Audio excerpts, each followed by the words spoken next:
untungnya konangan dan mumpung rung jero. Nanti 100 tahun lagi tidak diselesaikan kayak gini, jero kaya Filistin. Israel wis jero wis gawe makam gawe apa ning kono ya rampung. Nah itu lebih penting. Jadi makanya nek ono perselisihan nasab, perselisihan apa, jangan kemudian anti, tidak apa-apa, itu adalah bagian dari penyelesaian masa depan. Geger ya ora apa-apa, geger titik ae kok paling ya ngono ta. TV Al-Wahab Hot Inspiration.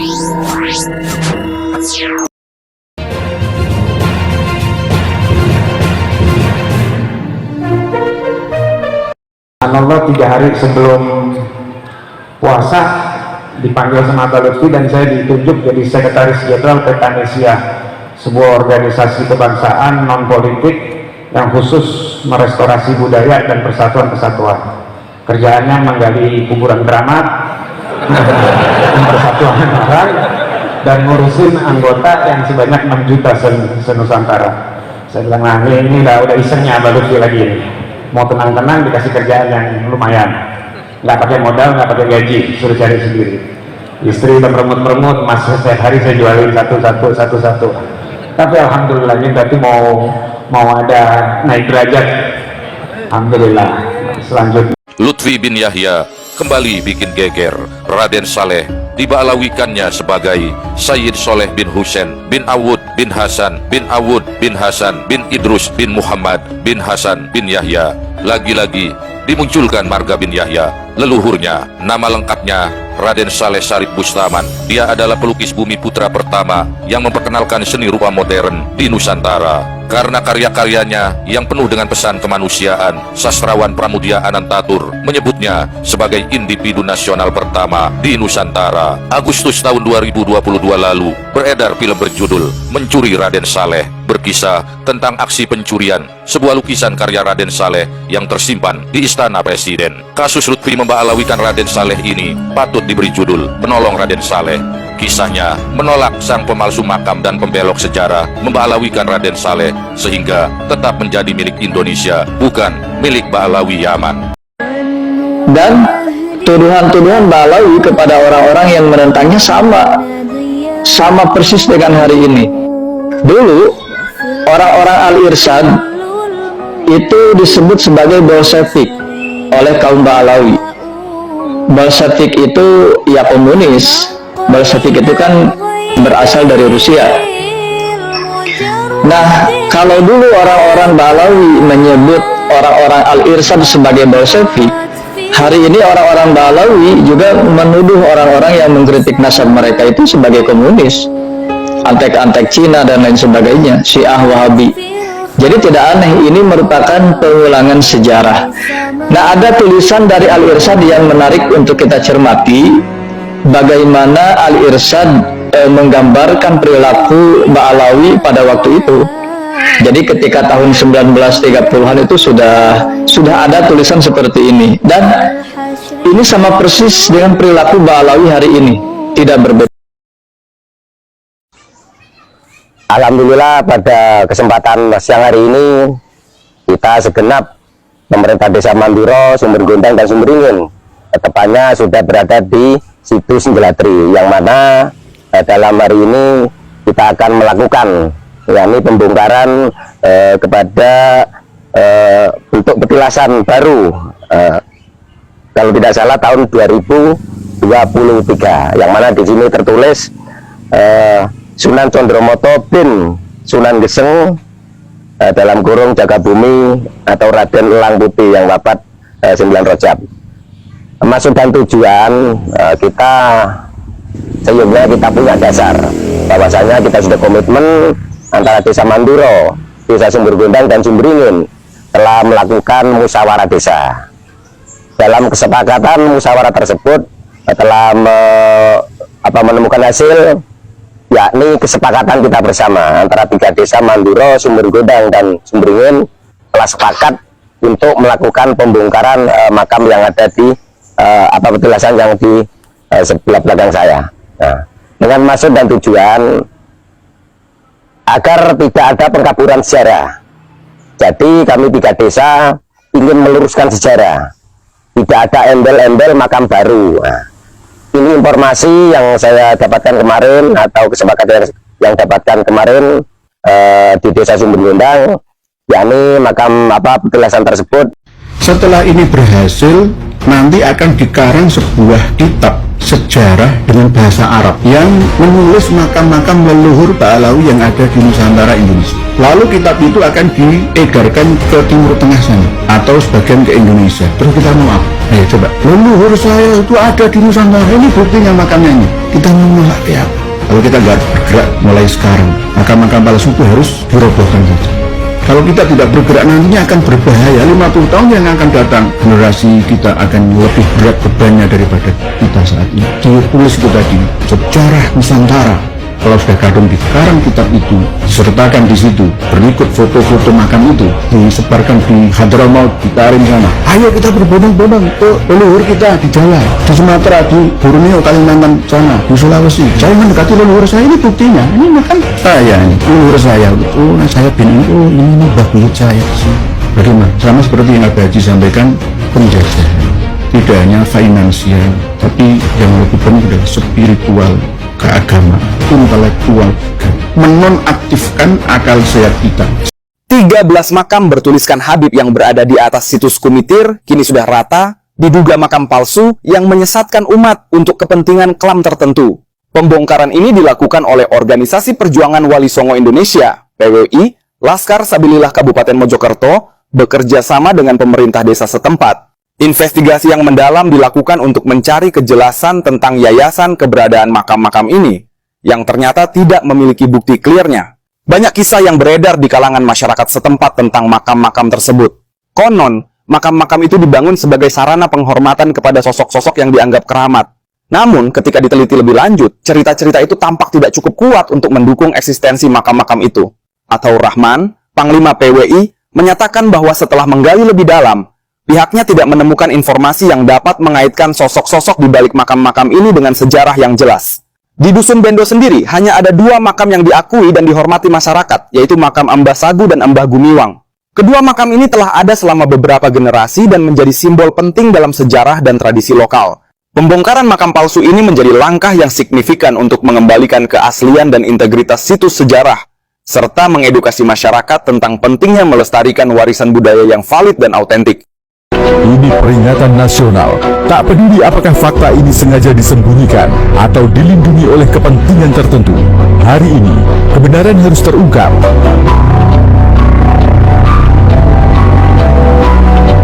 Fakta yang jarang disampaikan.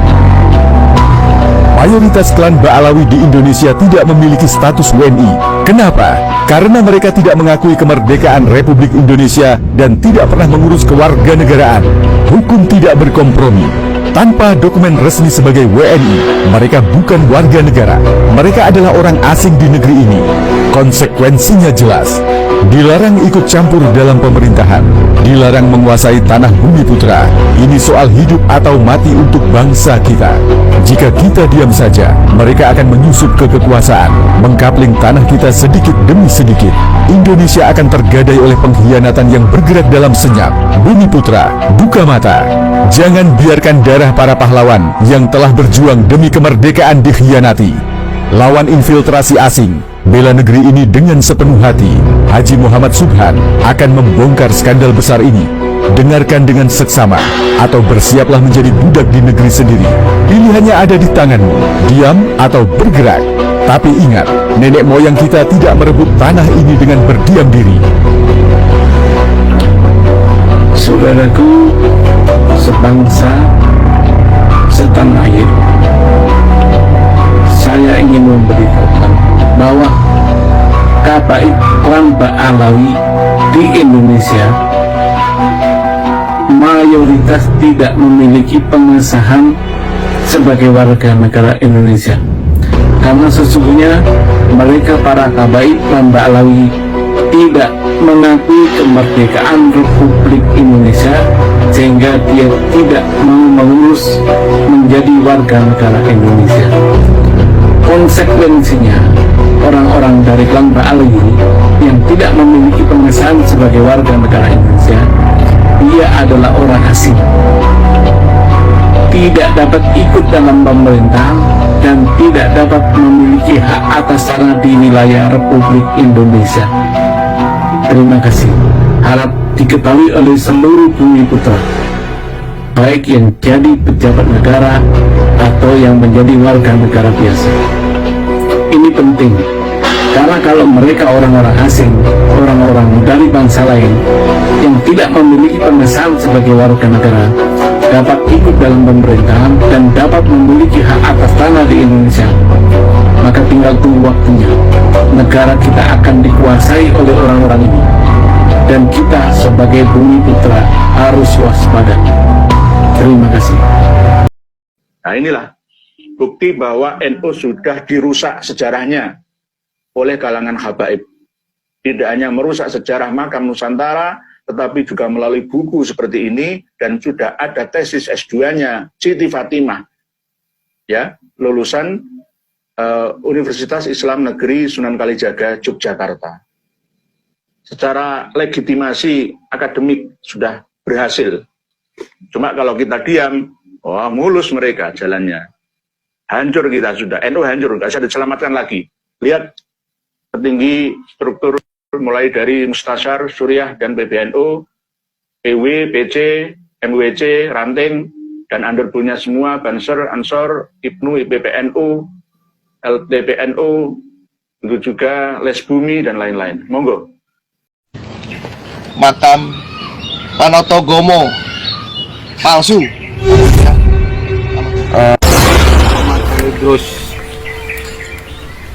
Jadi gini loh, logikanya ini kompleks makam keluarga besar Mataram sebelum perjanjian Giyanti. Tapi dari seluruh makam ini yang beda kok ini sama itu satu lagi kan? Ini bukan ciri khas Mataram. Seperti ini proses ekskavasi atau penggalian di areal sekitar makam dan menemukan struktur bata merah yang berada tepat di bawah makam palsu ini. Mojokerto Channel menyebut makam palsu karena sudah melakukan investigasi, mewawancarai beberapa warga lokal, dan semuanya menyatakan kalau makam ini adalah makam baru, makam palsu yang didirikan oleh sosok yang mengaku Habib dan dia adalah pendatang. Seperti ini, ada tanda tangannya itu, silsilahnya tadi. Halo, assalamualaikum warahmatullahi wabarakatuh. Trending Nesia, kita saksikan ini adalah lokasi komplek pemakaman Sunan Bonang Ring 1 sebelum dibaalwikan. Lihat nisan-nisan yang ada di makam Sunan Bonang ini, nisannya adalah nisan-nisan tua berkisar di angka tahun 1500-an. Dan nisan-nisan ini kini di zaman sekarang, di saat ini, nisan-nisan tua ini telah hilang dan diganti dengan nisan-nisan bernama para Habib imigran Yahudi Askenazi Yaman Selatan, si cucu palsu Nabi Muhammad. Nah, seperti inilah gambaran nisan-nisan baru yang dipasang sebagai keluarga Habib di sekitar makam Sunan Bonang. Perusakan cagar budaya ini mengganti, merubah, atau memindahkan mendapat sanksi pidana dengan kurungan sekurang-kurangnya 1 tahun dan sebanyak-banyaknya maksimal 15 tahun atau denda 5 miliar rupiah. Dan ini dipastikan dipalsukan oleh bapak satu ini ya, Husein Baagil, karena dia telah mengakuinya. Dia berkata telah ikut menguburkan Habib-Habib yang dimakamkan di situ. Dan ini adalah perubahan perusakan cagar budaya yang ada di makam Sunan Bonang dan tidak bisa didiamkan. Ini para imigran Habib Askenazi Yaman Selatan ini telah merusak cagar budaya Nusantara menjadi sejarah bangsa mereka, dan ini perebutan sejarah yang sangat. Pembuatan makam palsu Datuk Habaib ternyata memang ajaran mereka. Dalam kitab Tazkirun Nas, Habib Ali bin Abdullah Al-Atos mengatakan sesungguhnya kebiasaan leluhur Habaib apabila wafat di suatu tempat yang jauh, maka mereka Habaib membuat kuburan atau makam palsu agar mengingat leluhurnya dari makam palsu itu. Dalam kitab An-Nahrul Maurud, Habib Idrus bin Umar Al-Habsi mengatakan bagi orang yang tidak mampu menziarahi wali Habaib, bahkan para nabi sekalipun, maka buatlah kuburan palsu dari sehelai kain atau semisalnya. Sesat ini, naudzubillah min dalik. Ini bukti kalau membuat kuburan palsu itu adalah ajaran mereka dengan tujuan untuk pembelokan sejarah, mengklaim dakwah Islam di Indonesia atas jasa leluhur Habaib. Delik hukum untuk Hussein Baagil. Perkara, dugaan tindak pidana perusakan dan/atau pencurian benda cagar budaya di Komplek Makam Sunan Bonang. Terduga, Hussein Baagil. Uraian singkat peristiwa. Berdasarkan hasil observasi lapangan serta dokumentasi historis yang tersedia, diketahui bahwa area Ring 1 Komplek Makam Sunan Bonang, yang merupakan situs cagar budaya, sebelumnya dipenuhi oleh nisan-nisan kuno yang memiliki nilai sejarah, budaya, dan arkeologis yang tinggi.